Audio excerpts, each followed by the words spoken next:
सत श्री अकाल, मैं हर्षदीप कौर, तुसीं देख रहे हो एबीपी साझा फ्रंट फुट। जदों पापा दा घड़ा भरदा है तां टुट जांदा है। डेरा सिरसा मुखी गुरमीत राम रहीम दे नाल भी ऐसा ही हो रहा है। बलात्कारी तो कातल बने गुरमीत राम रहीम नूं अज पंचकुला दी विशेष सीबीआई अदालत ने उम्र कैद की सजा सुनाई, यानी कि मरदे दम तक गुरमीत राम रहीम जेल दे अंदर रहेगा। वैसे गुरमीत राम रहीम दा यह हशर होवेगा, इस शायद ही उसने कदे सुपने च सोचा होवेगा ते ना ही कदी ख्याल उसके अन्य भगतां दे मन च आया होवेगा जिन्हां दी भावनावां दे नाल गुरमीत राम रहीम रज के खेडदा सी। नाले साडे कई लीडर भी तां गुरमीत राम रहीम दे भगत ने जो चोणां दे मौसम च बेझिझक उसे दर ते चले जांदे। वैसे आज एक बार फिर तो अदालत ने गुरमीत राम रहीम की सच्चाई दुनिया के सामने रख दी। गुरमीत राम रहीम के हाथ कतल दे नाल भी रंगे हुए ने। किवें गुरमीत राम रहीम ने कतल की पूरी कहानी रची, इस दे लई तुहानूं लै चलदे हां अज तो 17 साल पिछे, यानी कि साल 2002 च।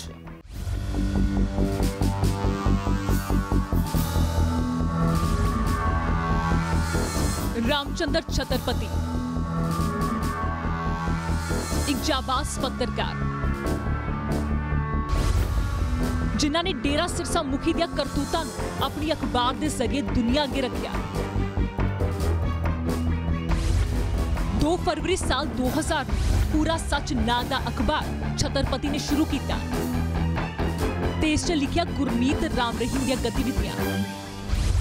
जिस वेले राम रहीम खिलाफ बोलन की हिम्मत कोई नहीं रखता सी, उस वेले छतरपति डटे रहे। मई 2002 ਨੂੰ ਸਾਧਵੀਆਂ ਦੀ ਗੁਰਮੀਤ ਰਾਮ ਰਹੀਮ ਖਿਲਾਫ ਚਿੱਠੀ ਨੂੰ ਛਾਪਿਆ। ਸਿਰਲੇਖ ਸੀ ਧਰਮ ਦੇ ਨਾਂ ਤੇ ਕੀਤੇ ਜਾ ਰਹੇ ਸਾਧਵੀਆਂ ਦੇ ਜੀਵਨ ਬਰਬਾਦ। मैं तो कब से अपने अखबार में डेरा के बारे में खबरें छाप रहा हूँ, पर इस खबर से राम रहीम घिर जाएगा। अब नहीं बच पाएगा वो। एक गुमनाम चिट्ठी राम रहीम के काले चिट्ठे को सारी दुनिया के सामने ले आएगी। लगता है अब आपकी मेहनत जरूर रंग लाएगी। इस डेरे के काले कारनामों को आप कब से उजागर कर रहे हैं? अच्छा, मैंने सुना है किसी ने आपके खिलाफ शिकायत दर्ज करवाई है। हाँ, है कोई कृष्णलाल, कह रहे हैं कि मैंने उनके धर्म के बारे में कुछ कहा, जबकि मैं कृष्णलाल को जानता भी नहीं हूं। कुछ नहीं है ये सब। डेरा के लोग मुझ पर गलत केस करना चाहते हैं ताकि मैं डर कर उनके बारे में कुछ ना चाहूं। और मैं तो ना पहले रुका था ना अब रुकूंगा। फिर की छतरपति नूं डेरे वालों फोन ते धमकियां मिलनियां शुरू हो गईयां। हेलो छतरपति, तुम ये ठीक नहीं कर रहे। महाराज के बारे में उल्टी सीधी खबरें छापना बंद कर दो, नहीं तो अंजाम बहुत बुरा होगा, समझा? आप कौन? हेलो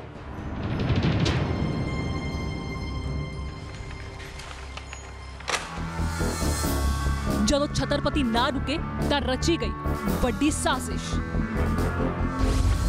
23 अक्तूबर साल 2002 गुरमीत राम रहीम छतरपति के कतल तो एक दिन पहला जलंधर गया सी सत्संग दे लई। नाल सी ड्राइवर खट्टा सिंह। जिवें गुरमीत राम रहीम वापस सिरसा अपने डेरे पहुंचा तो अग बबूला हो गया, क्योंकि उसने अपने करतूता बारे रामचंद्र छतरपति दी अखबार च जो पढ़िया सी। खट्टा सिंह जी, क्या हुआ था उस दिन? क्या देखा था आपने, क्या सुना था? वो ऐसे था, हम अपने सत्संग करने गए थे पंजाब में जलंधर, तो वहाँ से सत्संग करके हम जब वापस आए हैं डेरा, नया डेरा में, तो अंदर जब गाड़ियाँ गई तो वहाँ कृष्णलाल, कुलदीप सिंह और निर्मल सिंह, ये तीनों पूरा सच अखबार लेके वहाँ खड़े थे। और हमने जब ये गुरमीत सिंह कुर्सी पे जाके बैठा और उन्होंने वो पेपर ऐसे आगे किया, तो मैं क्या पता नहीं क्या कोई क्या खबर पढ़ा रहे हैं, कोई क्या पता नहीं। आप बिल्कुल बगल में थे? हाँ, बगल में। मैं ऐसे सीट ऐसे साथ में खड़ा था, तो वो मैं पढ़ भी रहा था। वो उसमें वो एक गुमनाम चिट्ठी भी लड़कियों के साथ जौन शोषण इसने कैसे कैसे करता था, और डेरे के ज़मीनों का कैसे कब्जे करता था, क्या क्या काफ़ी उसमें लिखा था डेरे के। और ये इसको उसी टाइम पूरा गर्म हो गया गुरमीत सिंह भी। ऐसे लगा भी पता नहीं कोई एकदम कोई तूफान आया हुआ है। और उसने उसी टाइम कहा भी इसका रामचंद्र छत्रपति की बोलती बंद करनी पड़ेगी, ये तो बहुत मेरे खिलाफ भी और डेरे के बहुत हदें टप चुका है। कौन कौन थे उस वक्त? 3 लोग, कृष्ण लाल, कुलदीप सिंह, निर्मल सिंह, मैं, मोहन सिंह, कई बंदे और भी थे, जो दर्शन सिंह अब है नहीं, मर गया वो भी था, और काफ़ी जन 5-7 जने थे ये सारे इसके मेन बंदे। तो उस टाइम जब पढ़े रहते इसने तो कृष्ण लाल आते, निर्मल, इन्होंने भी क्या हाँ जी बिल्कुल ऐसा होना चाहिए, ये तब असी मਰਨ मराउन ਨੂੰ ਤਿਆਰ ਹਾਂ जी, जो मर्जी कहोगे असी करांगे जी, हम ये सब करेंगे। हाँ जो ये सब करेंगे।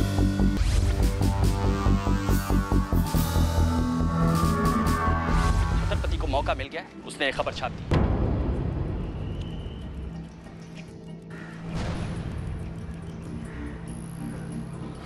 बस बहुत हो गया, अब पानी सर से ऊपर गुजर गया है। इस छत्रपति की बोलती बंद करनी पड़ेगी। तुम तीनों इस छत्रपति की बोलती बंद कर दो। आज के बाद ये छत्रपति हमारे खिलाफ कुछ भी अखबार में छापने ना पाए। जाओ। ठीक है महाराज।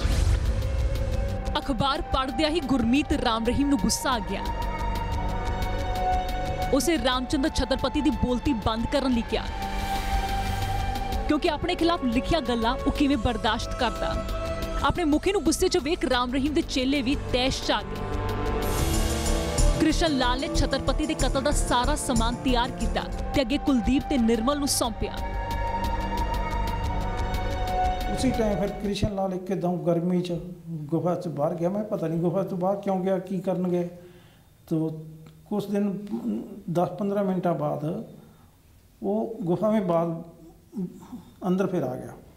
अंदर आया तो उससे मैं उस रिवाल्वर हाथ में उसके और वाकी टाकी लेकर वापस अंदर गुफा में आया।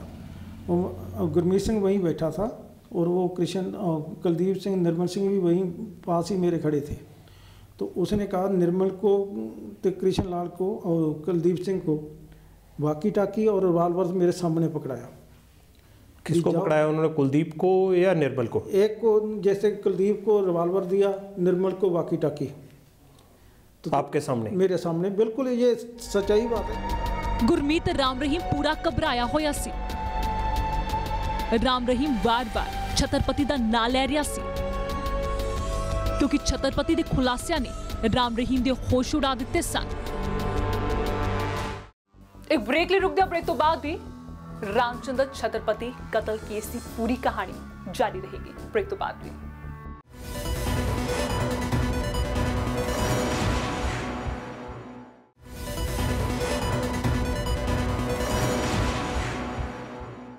गुरमीत राम रहीम खुद ਨੂੰ ਗॉडमैन ਆਖਦਾ ਸੀ।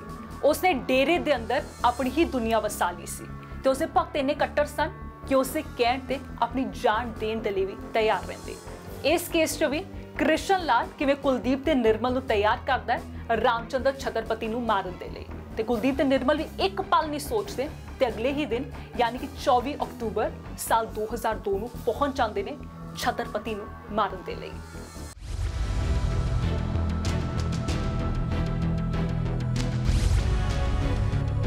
24 अक्तूबर साल 2002 करवा चौथ का दिन सी जदों रामचंद्र छत्रपति नूं गोलियां मारिया गईयां। गुरमीत राम रहीम रामचंद्र छत्रपति नूं सबक सिखाउणा चाहुंदा सी। नाले गुरमीत राम रहीम दे मन च डर सी कि उसदी असलीयत किते दुनिया सामने ना आ जावे। इसलिए उसदे हुक्म मनदे हुए कुलदीप ते निर्मल पहुंचे छत्रपति दे घर दे बाहर छत्रपति दा कतल करन लई। स्कूटर ते सवार होकर दोवें आए कोल से रिवॉल्वर ते वॉकी टॉकी। तकरीबन रात 7:45 बजे छत्रपति नूं बाहर बुलाया गया ते दागियां गईयां गोलियां।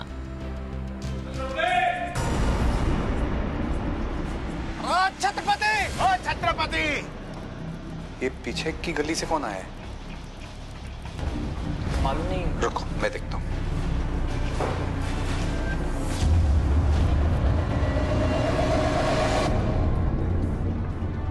छत्रपति बाहर निकल। आ रहा हूँ। तू छत्रपति है? हाँ जी।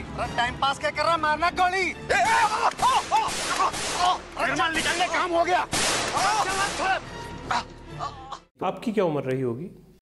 मैं 21-22 वर्ष का था उस वक्त, और उन्होंने मुझे भी कहा, फादर को भी कहा कि मम्मी घर पे नहीं हैं तो आप प्लीज़ आज थोड़ा जल्दी आइएगा। और उस दिन कुदरती मैं भी घर जल्दी पहुंचा था, और फादर जो कि आमतौर पर लेट आते थे, उस दिन वो करीब 7:15 साढ़े 7 बजे घर पर आ गए थे। और घर आने के बाद जैसे उन्होंने बाइक रोका, और बाइक रोकने के बाद हम लोग कुछ बातचीत करने के बाद अपना खाने की तैयारी में थे, और उसी वक्त घर के बाहर गली में से उनको बुलाने की आवाज़ आई। तो जैसे ही वो उनके नाम से आवाज़ लगाई? जी, नाम से आवाज़ लगाई, छत्रपति कहकर पुकारा गया उनको। और जैसे ही वो गली में, गेट से गली में गए, तो पीछे पीछे हम लोग भी कुछ ही सेकंड बाद बाहर निकले कि कौन आया है देखने के लिए, क्योंकि हमारे जो बाउंड्री वाल थी वो एक तरफ से हमने अपने प्लॉट में मिट्टी फिलिंग करवाने के लिए हमने उसका कुछ हिस्सा हमने तोड़ा था, वहाँ से ट्रॉलीज वगैरह अंदर एंटर करने के लिए, तो वो टूटी हुई थी। तो वहाँ से हमने देखा कि 2 लड़के जो हैं उनके हाथ में रिवॉल्वर था, और उन्होंने हम कुछ समझ पाते इतने में 5-6 फायर जो है उन्होंने हमारे फादर के ऊपर दाग दिए। तो हमने उसी वक्त हड़बड़ाहट कितनी में, दूर से गोली कितनी दूर से चली? आपके पिता कितनी नज़दीक थे उस वक्त?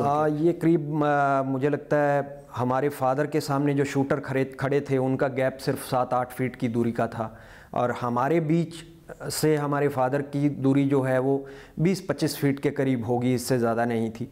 तो हमने शोर मचाया, शोर सुनते ही शूटर जो थे वो भी हड़बड़ाहट में भागे। दोनों एक पे थे? वो पैदल ही थे?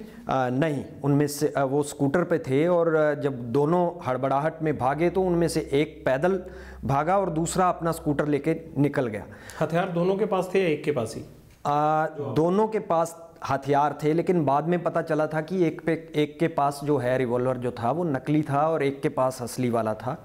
और उनमें से एक जो है वो मौके पर पकड़ा गया।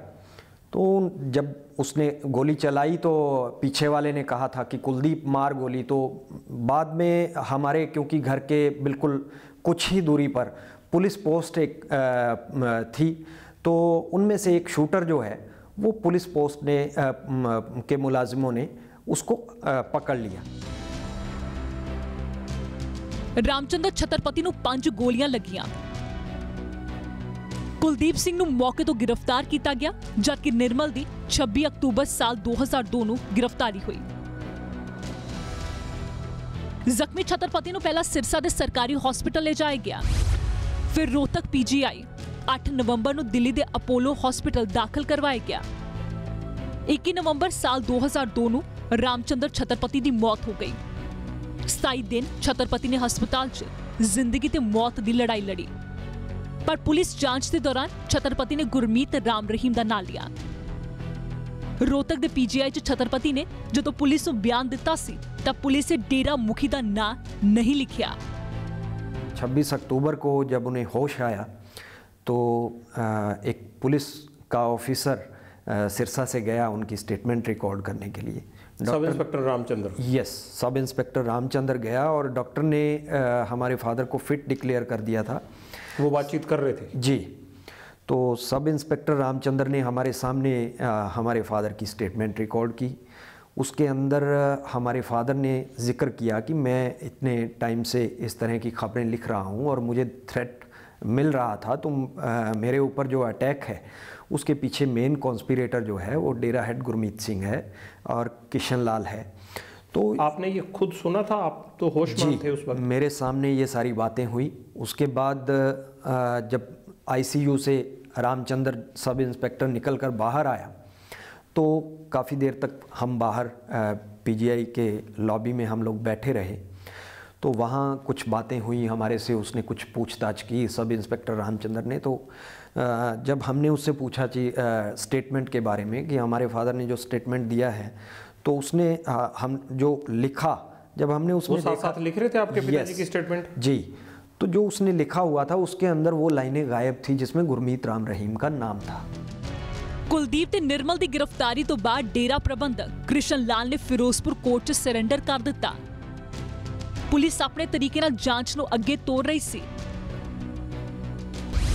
पर कतल दी साजिश रचन वाला गुरमीत राम रहीम अपनी ऐश प्रस्ती वाली जिंदगी जी रहा सी।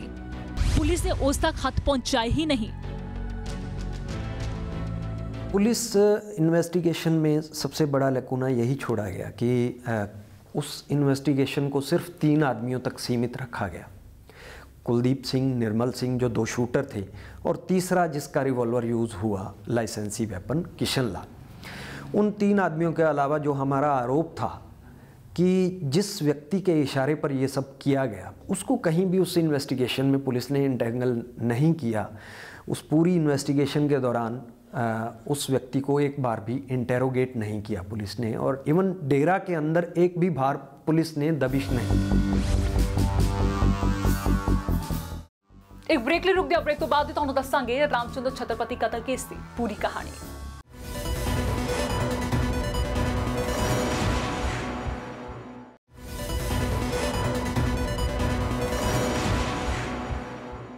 रामचंद्र छत्रपति का परिवार जानता सी कि गुरमीत राम रहीम का इस कतल नाल की कनैक्शन है।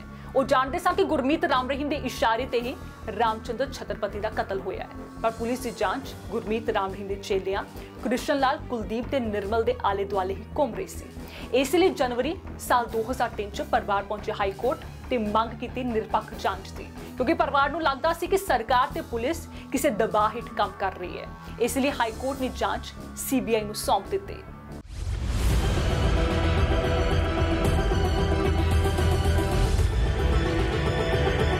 परिवार पुलिस की जांच तो संतुष्ट नहीं सी, क्योंकि बड़ा गुनाहगार जिसने इशारे ते सब होया वो तो बेपरवाह अपनी ऐशो आराम दी दुनिया च मस्त सी, ते परिवार किवें बर्दाश्त करता।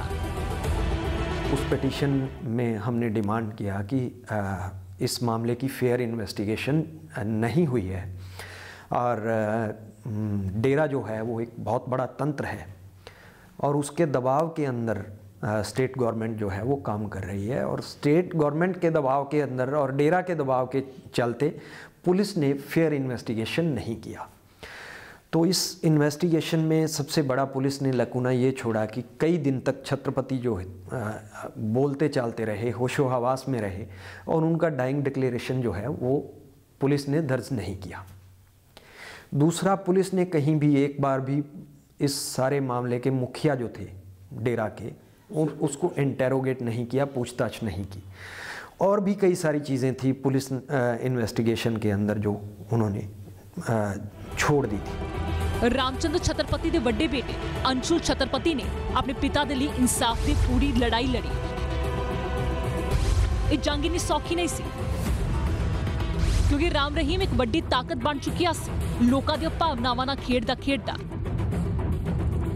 लीडर भी राम रहीम के दर ते सिर झुकाउंदे सन अपने वोट बैंक मजबूत करने लिए। सच परेशान हो सकता है पर हार नहीं सकता। ना कदे रामचंद्र छत्रपति हारे ते ना ही उन्हां दे बेटे। छत्रपति ने राम रहीम के कई राज बेपर्दा किए सन। पहली बार 2001 के अंदर हमारे फादर ने कुछ घटनाएं जो हैं डेरा सच्चा सौदा के खिलाफ पब्लिश की, जिसके अंदर एक मसला ये भी था कि किस तरीके से डेरा के श्रद्धालुओं ने ज़मीन पर नाजायज़ कब्जा जो है वो जमा लिया। वो कई न्यूज़ आइटम्स जो हैं उस छपी थी। उसके बाद जब ये गुमनाम चिट्ठी वाला मसला आया मई 2002 के अंदर, जब पहली बार उन्होंने पब्लिश किया उस चिट्ठी का मामला 30 मई 2002 को, तो उन्हें धमकियां आनी शुरू हुई। उन धमकियों का सिलसिला लगातार चलता रहा, क्योंकि वो लगातार, ये वही चिट्ठियां थी जो लिखी गई थी प्रधानमंत्री और पंजाब और हरियाणा हाई कोर्ट के चीफ जस्टिस को। बिल्कुल वही चिट्ठी थी जिसमें उस साध्वी ने डेरा प्रमुख गुरमीत सिंह पर बड़े सनसनीखेज आरोप लगाए थे। उसने बताया था कि उस चिट्ठी के अंदर किस तरीके से डेरा के अंदर रह रही साध्वियों को सेक्सुअली एक्सप्लॉइट किया जा रहा है। उनका जीवन जो है वो ना शादीशुदा है ना वे कुंवारी हैं, उनकी ज़िंदगी इस तरीके से बदतर बना दी गई है। तो उसके बाद हमारे फादर ने उस चिट्ठी को लेकर जितना घटनाक्रम था वो लगातार अपने न्यूज़पेपर के अंदर पब्लिश किया। रामचंद्र छत्रपति को कतल तो पहला कई धमकियां भी मिलियां सन, पर वो डोले नहीं।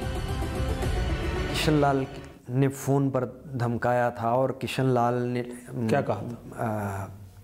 एक बार जब ये मामला गुमनाम चिट्ठी वाला मामला जब माननीय हाई कोर्ट के अंदर आया और माननीय हाई कोर्ट ने एक लेटर जो है सिरसा के सेशन जज साहब को लिखा कि इस लेटर की सच्चाई के बारे में हमें कुछ बताया जाए।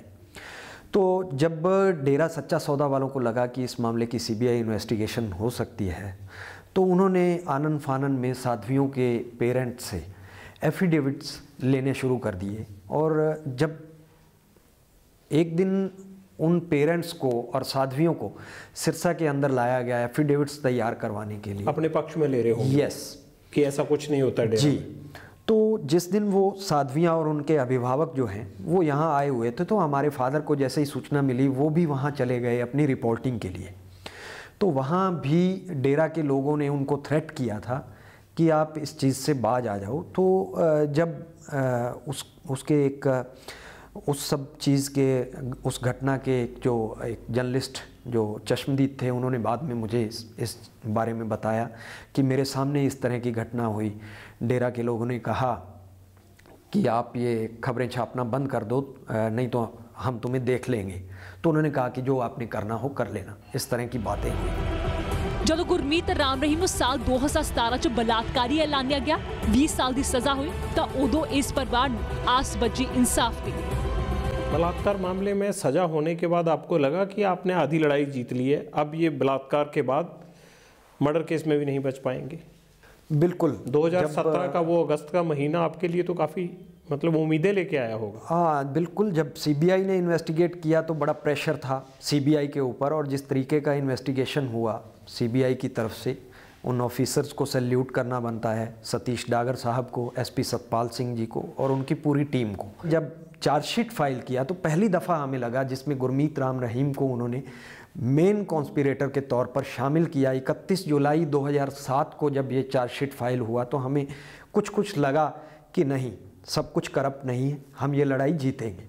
उसके बाद ट्रायल शुरू हुआ। ट्रायल के दौरान बहुत सारी अड़चनें आई और उन अड़चनों को पार करते हुए गवाहों को धमकाया गया, डराया गया, लेकिन उसके बावजूद जिस तरीके से हमारे केस के अंदर सभी गवाह डटे रहे और एक बढ़िया ट्रायल इस केस के अंदर रहा, तो इन सारी चीज़ों को निपटने के बाद जिस दिन 25 अगस्त का वर्डिक्ट आया तो हमें लगा कि आज हमारे फादर ने जिस मुहिम को शुरू किया था कि एक संत के भेष में बैठे हुए ढोंगी को बेनकाब करने के लिए जो उन्होंने अपने अखबार के अंदर एक आवाज़ उठाई थी, उस पर आज न्यायपालिका ने मोहर लगा दी है और हमारे फादर ने जो बीड़ा उठाया था वो कहीं ना कहीं आज उसको अमली जामा पहना दिया है सीबीआई ने और सीबीआई कोर्ट ने। 17 साल बाद गुरमीत राम रहीम ਨੂੰ ਰਾਮਚੰਦਰ ਛਤਰਪਤੀ ਮਰਡਰ ਕੇਸ 'ਚ ਦੋਸ਼ੀ ਠਹਿਰਾਇਆ ਗਿਆ।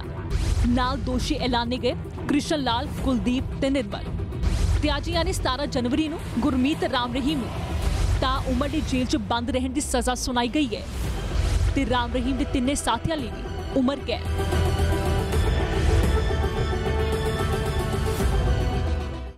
ਸੱਚ ਕਦੇ ਝੁਕਦਾ ਨਹੀਂ, ਸਗੋਂ ਸਮਾਂ ਆਉਣ ਤੇ ਗੁਨਾਹਗਾਰ ਨੂੰ ਉਧੇੜ ਕੇ ਰੱਖ ਦਿੰਦਾ ਹੈ। ਗੁਰਮੀਤ ਰਾਮ ਰਹੀਮ ਦਾ ਹਸ਼ਰ ਵੀ ਇਹੀ ਹੋਇਆ। ਹੁਣ ਬਲਾਤਕਾਰ ਦੀ ਸਜ਼ਾ ਭੁਗਤਣ ਤੋਂ ਬਾਅਦ ਗੁਰਮੀਤ ਰਾਮ ਰਹੀਮ ਕਤਲ ਦੀ ਸਜ਼ਾ ਵੀ ਭੁਗਤੇਗਾ। ਵੈਸੇ ਅਜੇ ਪਹਿਲੇ ਕਤਲ ਦਾ ਫੈਸਲਾ ਆਇਆ ਹੈ, ਕਈ ਹੋਰ ਗੁਨਾਹ ਬੇਪਰਦਾ ਹੋਣੇ ਬਾਕੀ ਨੇ।